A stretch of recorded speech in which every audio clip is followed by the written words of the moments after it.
উদীয়মান সূর্যের দেশ, ভৌগোলিক, অর্থনৈতিক, ভূপ্রাকৃতিক ক্ষেত্রে যা গোটা বিশ্বের কাছে আকর্ষণীয়। বিশ্বযুদ্ধের ক্ষয়ক্ষতি, পারমাণবিক আঘাত, পরের পর ভূমিকম্প, এরকম বিভিন্ন প্রাকৃতিক ও রাজনৈতিক প্রতিবন্ধকতা ছাপিয়ে বারবার মাথা তুলে দাঁড়িয়েছে এই দেশ, পৌঁছিয়েছে উন্নতির শিখরে। হ্যাঁ, আমি চারিদিক সমুদ্র বেষ্টিত জাপানকে নিয়েই বলছি। আজ এক্সপ্লোরিং দ্য ওয়ার্ল্ডের এই পর্বে এই দেশটিকেই যথাসাধ্য এক্সপ্লোর করব আমরা।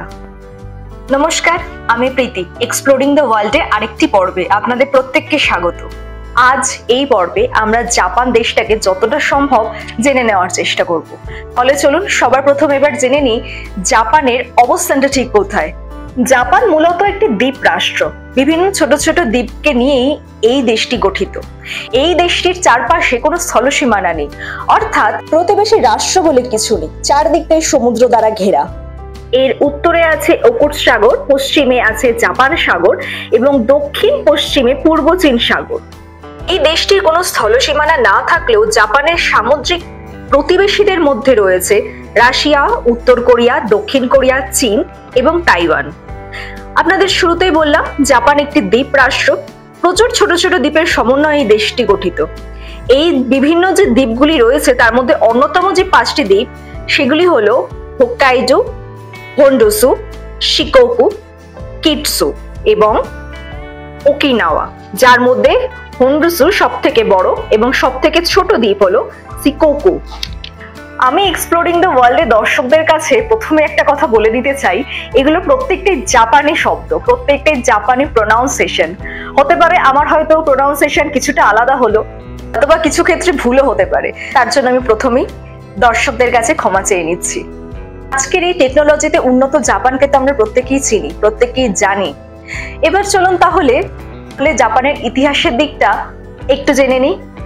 পৃথিবীর ইতিহাসে যে ভয়াবহ দুটো যুদ্ধ হয়েছিল, প্রথম বিশ্বযুদ্ধ এবং দ্বিতীয় বিশ্বযুদ্ধ, জাপান কিন্তু সেই দ্বিতীয় বিশ্বযুদ্ধে সক্রিয়ভাবে অংশ নেয়।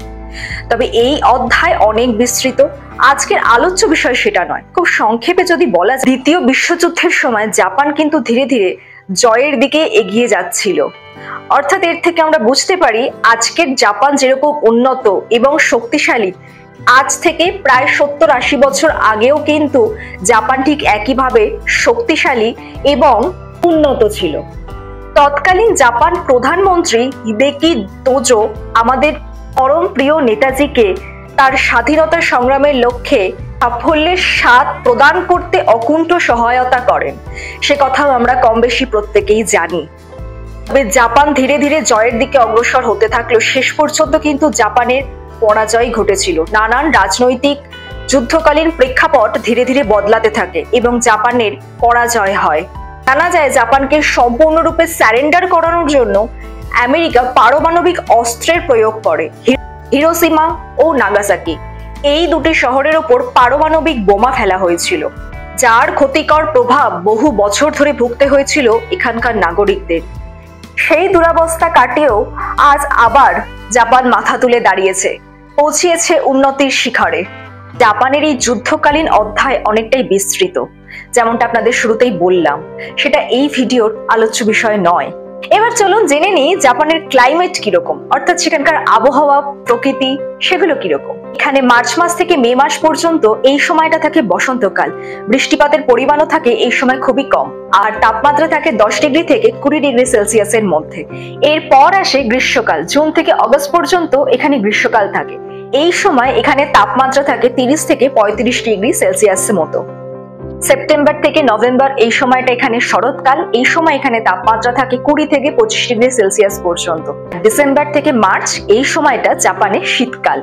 এই সময় তাপমাত্রা থাকে 0 ডিগ্রি থেকে 15 ডিগ্রি সেলসিয়াস পর্যন্ত এবং সারা বছরে জাপানের গড় বৃষ্টিপাত 1700 মিলিমিটার পর্যন্ত। যে বিভিন্ন ঋতুতে বিভিন্ন তাপমাত্রার কথা আমি বললাম, এটা কিন্তু স্বাভাবিকভাবেই সমস্ত জাপানের ক্ষেত্রে প্রযোজ্য নয়। স্বাভাবিকভাবেই উত্তর দিকে তাপমাত্রা থাকে কিছুটা কম এবং বাকি অংশে সেই তুলনায় খানিকটা বেশি। জাপান একটি ভূমিকম্প প্রবণ দেশ।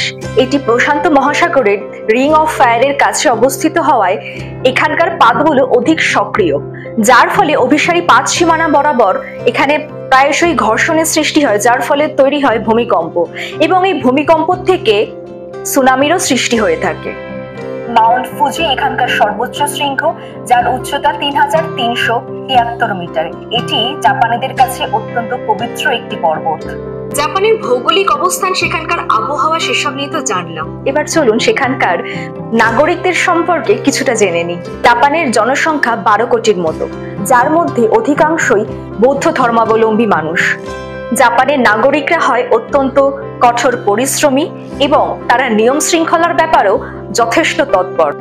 তারা তাদের কর্মক্ষেত্র হোক বা শিক্ষাক্ষেত্র, প্রত্যেক ক্ষেত্রে তারা তাদের নিজেদের কাজ অত্যন্ত নিষ্ঠার সহকারে এবং নিপুণতার সঙ্গে করতেই পছন্দ করে। তার পাশাপাশি তাদের নিজস্ব যে রীতিনীতি, সংস্কৃতি, সেগুলোও কিন্তু তারা সমানভাবে বজায় রাখে এবং নিজেদের মধ্যে সেগুলিকে যথাসাধ্য পালন করবার চেষ্টা করে।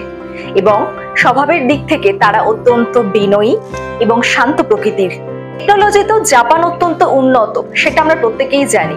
এই যে বিভিন্ন বড় বড় কোম্পানিগুলো আছে, যেমন ধরুন নিকন বা সনি, এগুলোর জন্মও কিন্তু জাপানে। বুলেট ট্রেনও কিন্তু প্রথম এসেছিল এই জাপানেই।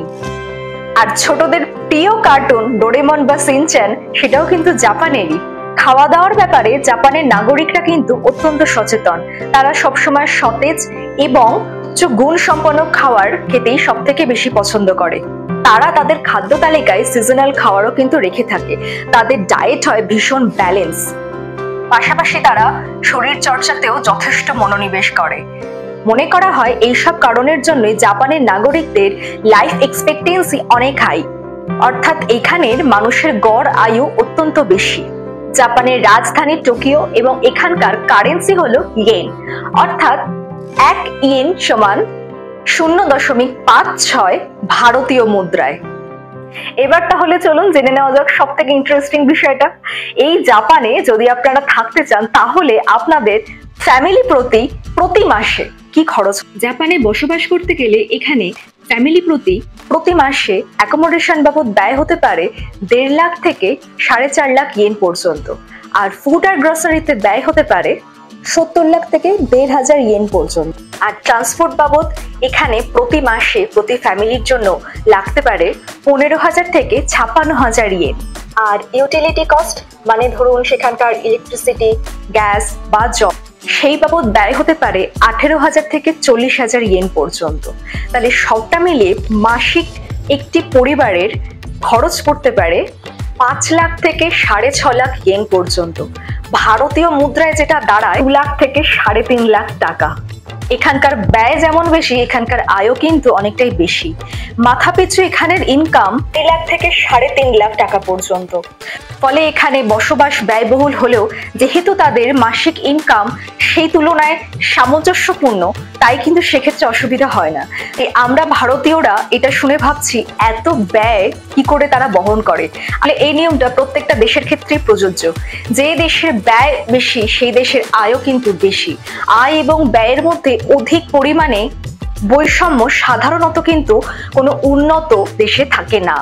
সবশেষে জাপান সম্বন্ধে দুটো ইন্টারেস্টিং বিষয় আপনাদের বলবো। সবার প্রথমেই বলি, ওই যে শুরুতে আমি বলেছিলাম জাপান উদীয়মান সূর্যের দেশ, অর্থাৎ ল্যান্ড অফ রাইজিং সান। আপনারা কি জানেন কেন এই দেশটিকে এরকম নামে নামাঙ্কিত করা হয়েছে? আসলে এই জাপান দেশটি ভারতের একদম পূর্ব দিকে অবস্থিত, আর সেই কারণে সূর্যের প্রথম আলোটা এসে পড়ে এই জাপানেই। সেই কারণে এই দেশটিকে উদীয়মান সূর্যের দেশ বলা হয়ে থাকে। এই ভৌগোলিক ঘটনাটির কারণেই জাপানিরা জাপানের পতাকাতেও সূর্যের প্রতিকৃতি রেখেছেন। এরপর বলি জাপানের একটি প্রথার কথা। জাপান কিন্তু তাদের নিজেদের সংস্কৃতিকে অত্যন্ত যত্নের সঙ্গে এবং নিষ্ঠার সঙ্গে ধরে রেখেছে। সেরকম এটি একটি প্রথা। জানা যায় 1600 শতাব্দীতে এই প্রথার সূচনা হয়েছিল। এই প্রথাটি চায়ের সঙ্গে সম্পর্কিত। তবে এটি শুধু চা পানের ব্যবস্থাই নয়, এটি সামনে উপস্থিত ব্যক্তির প্রতি সমর্পণ, সৌহার্দ্য এবং সম্মানের প্রতীক। এই প্রথাটি পালনের সময় তারা একটি বিশেষ ধরনের চায়ের ব্যবহার করে থাকে, যা তৈরি হয় সবুজ চা পাতা গুঁড়ো করে। সেই গুঁড়োকে জলে ফুটিয়ে তৈরি হয় এই বিশেষ ধরনের চা। এই চা পানে অংশগ্রহণকারী মানুষ একে অপরের প্রতি শ্রদ্ধা, সমর্পণ, শান্তির সাথে সময় কাটান। অর্থাৎ চা পানের সাথে সাথে যার সাথে চা পান করা হচ্ছে তার প্রতি শ্রদ্ধা, ভালোবাসা, বিনয় সবটাকে মেনে একসঙ্গে বসে সেই চা পান করাটাই তাদের কাছে একটি প্রথার মতো। এটি জাপানের বিভিন্ন সংস্কৃতির মধ্যে একটি।